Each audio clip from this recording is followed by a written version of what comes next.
गुरु प्यारी सत्कार योग शाह संग जी, एक बार फिर आप सभी का आपकी अपनी सदगुरु प्यारे चैनल में फिर स्वागत है जी। आज हम बाबा जी महाराज जी के कुछ चुनिंदा सवाल जवाब लेकर आए हैं। यह सवाल जवाब 18 अगस्त दिन रविवार को लंदन में हुए थे जी। तो चलिए हम चलते हैं सवाल जवाब की ओर। साथ संग जी, सबसे पहले एक सवाल एक बहन ने बाबा जी महाराज जी से पूछा। उन्होंने कहा, बाबा जी क्या एक शिष्य का अपने सद्गुरु के प्रति जो प्यार है उसको दूर तक ले जाएगा? तो बाबा जी महाराज जी ने समझाया कि बेटा, अगर प्रेम उस अवस्था तक पहुंच जाता है तो ऐसा हो जाता है। अगर आपको अपने गुरु पर अटूट विश्वास है तो आपके मन में कोई सवाल नहीं होना चाहिए। साथ संगत जी, आगे उन्होंने समझाया कि लेकिन हम क्या कर सकते हैं, गुरु कुछ कहता है तो हम मानने की बजाय मन में सवाल लेकर बैठ जाते हैं। जिस दिन आप सद्गुरु के हुक्म में, गुरु के कहने में रहना प्रारंभ कर दोगे, वही गुरु से अटूट प्रेम कहलाता है। साथ संगत जी, अगला सवाल एक लड़के ने किया। वह कहने लगा, बाबा जी वास्तविक सुख और वास्तविक खुशी किसको कहते हैं?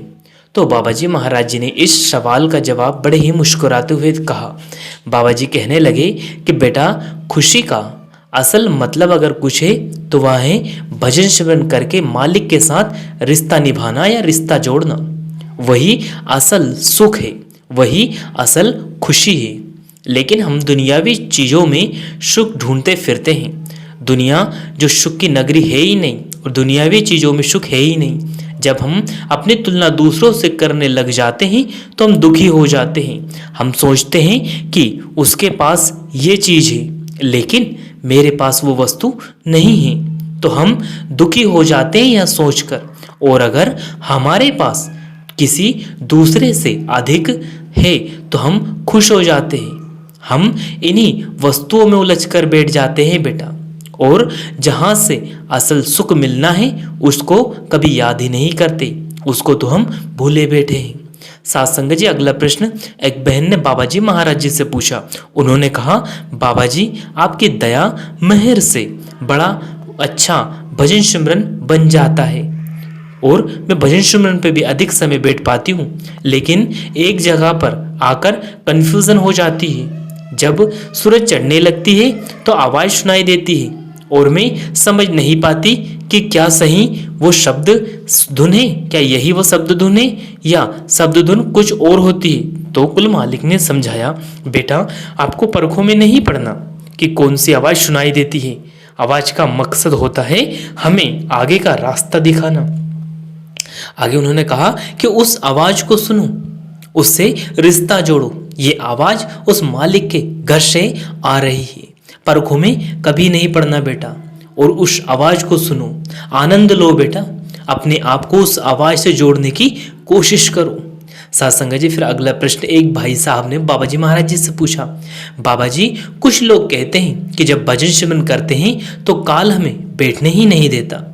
तो मैं आपसे जानना चाहता हूँ कि ये काल कौन है और क्या काल सच में भजन सिमरन करने वालों को परेशान करता है? तो बाबा जी महाराज जी ने समझाया कि बेटा, कौन कहता है ऐसा आपको? तो वो भाई कहने लगा कि बाबा जी यह जो बैठे हैं वो ऐसा कहते हैं। तो बाबा जी ने समझाया, बेटा ये सब लोग तो सिर्फ गप्पे मारते रहते हैं, क्या मैंने आपको ऐसा कभी कहा है? तो वो भाई कहने लगा, नहीं बाबा जी। फिर बाबा जी ने कहा कि तो अब आप मेरी बात मानोगे या फिर इन सब की? फिर आगे बाबा जी ने कहा कि बेटा, काल किसको कहते हैं? काल का मकसद यानी कि काल का मतलब होता है वक्त यानी समय, और वक्त कभी भी एक जैसा नहीं रहता। ये सब हमारे मन पर जो प्रभाव है वह उनका कारण है। इसलिए आप दूसरों की बातों पर बिल्कुल भी ध्यान मत दीजिए और अपनी कोशिश, अपनी मेहनत करते रहिए। साथ संगत जी, फिर एक लड़का बाबा जी से कहने लगा, बाबा जी जब मुझे बाजार में कोई वस्तु अच्छी लगती है तो मैं अपने मन पर सिर्फ 1 या 2 दिन तक काबू रख पाता हूँ और उसके बाद मैं मन के आगे हार मान लेता हूँ और बाजार जाकर उस वस्तु को खरीद लाता हूँ।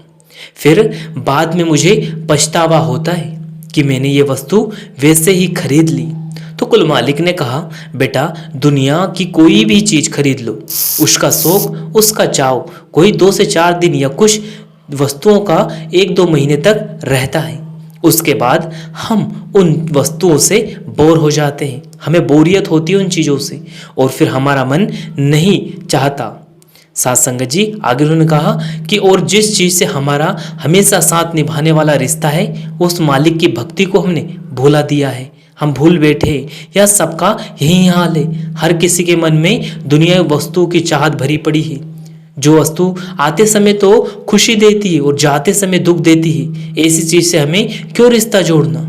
साथ संगत जी फिर एक लड़की बाबा जी से पूछने लगी, बाबा जी कई बार जब सिमरन पर बैठती हूँ तो कभी कभी बीच में 1-2 शब्द मिस हो जाते हैं, तो क्या मुझे वहाँ रुक जाना चाहिए या आगे बढ़ते रहना चाहिए। तो कुल मालिक ने समझाया कि बेटा हम पता नहीं क्यों परखों में पड़ जाते हैं, हमें परखों में नहीं पड़ना है और सिमरन करते रहना है। साथ संगत जी फिर एक बहन ने बाबा जी महाराज जी से प्रश्न किया, वह बहुत रो रही थी। उन्होंने कहा, बाबा जी मेरा कोई वैसे तो सवाल नहीं है, बस एक विनती प्रार्थना है। आपने हमेशा मेरी संभाल की है। मैं यहाँ विदेश में जब अपने परिवार के साथ आई थी तो मैं बड़ी मुश्किल में थी, लेकिन आपने कभी मेरा साथ नहीं छोड़ा। ऐसे ही आप हमेशा मेरी संभाल करना। मेरे बच्चों ने भी आपकी तरफ कदम बढ़ाने शुरू कर दिए हैं बाबा जी, आप उनको भी अपने पास जगह जरूर देना मेरे प्यारे बाबा जी। हम सबसे ऐसे ही सेवा करवाते रहना। आपका बहुत बहुत शुक्रिया मेरे प्यारे बाबा जी।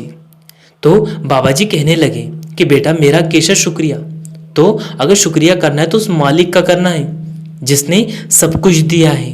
मालिक सबकी संभाल करता है और सेवा करवाने वाला भी वो मालिक ही है। शुक्र तो आप सबका है जिन्होंने ना धूप देखी, ना बारिश और ना ही सर्दी, ना कुछ और, बस सेवा करने पहुंच जाते हो। फिर एक लड़की बाबा जी से पूछने लगती है कि बाबा जी जैसा कि आपकी इंट्रोडक्शन है कि जब भजन सिमरन करना होता है तो पहले सिमरन करना है, उसके बाद भजन पर बैठना है, लेकिन मैं जब सिमरन करती हूँ तो मेरा मन एकाग्र या शांत नहीं हो पाता, इसलिए फिर मेरा मन कहने लगता है कि जब सिमरन ही नहीं हुआ तो भजन पर कैसा बैठना, और उसके बाद में भजन सिमरन से उठ जाती हूँ। तो बाबा जी ने समझाया, बेटा हमें तो अपने मन को काबू करना है और मन के कहने पर हमें उठ जाते हैं, ऐसा नहीं करना। हम मन के काबू में हुए पड़े हैं, जबकि भजन सिमरन इसलिए दिया जाता है कि हम अपने मन को वश में कर सकें। देखिए हुजूर बड़े महाराज जी हमेशा फरमाया करते थे कि मन लगे या ना लगे, भजन सिमरन में हर हाल में बैठो। फिर एक बहन ने बाबा जी महाराज जी से कहा कि बाबा जी आपका शुक्र है, आपने मुझे सवाल जवाब का मौका दिया। बाबा जी मेरा जब भजन सिमरन और सेवा बहुत अच्छी चल रही होती है तो उस समय मेरी ज़िंदगी में कोई ना कोई मुसीबत आ जाती है और मेरी सेवा और भजन सिमरन बंद हो जाता है। उस समय मेरा मन डर जाता है, भयभीत हो जाती हूँ मैं। उस समय मुझे क्या करना चाहिए। तो कुल मालिक प्यारे बाबा जी महाराज जी कहने लगे, बेटा मुसीबत और दुख के दिन सबकी जिंदगी में आते रहते हैं। इस संसार में जिसका जन्म हो गया है तो उसके जीवन में सुख भी आएंगे और कभी दुख भी आएंगे। ऐसे में हमें कभी परेशान नहीं होना चाहिए। और भजन सिमरन वो ताकत है जिसमें वो मालिक हमारी सूली को सूल में बदल देता है। इसलिए आप जी दुख की घड़ी में, जो घड़ी दुख की है उसमें घबराए नहीं, उसकी बजाय भजन सिमरन को और बढ़ाएं। साथ संगत जी इसके बाद बाबा जी महाराज जी स्टेज से दोनों हाथ जोड़कर राधा स्वामी करके चले गए। अगर वीडियो आपको अच्छी लगी हो तो वीडियो को लाइक करें, शेयर करें और कमेंट बॉक्स में राधा स्वामी लिखना ना भूलिएगा। साथ संगत जी आपसे विनती है कि यह चैनल जो कि सदगुरु प्यारे चैनल है, इसको आप सब्सक्राइब करके बेल आइकन को ऑल पे प्रेस कर ले, जिससे कि ऐसी ही रूहानी साखी आपको मिल सके जी।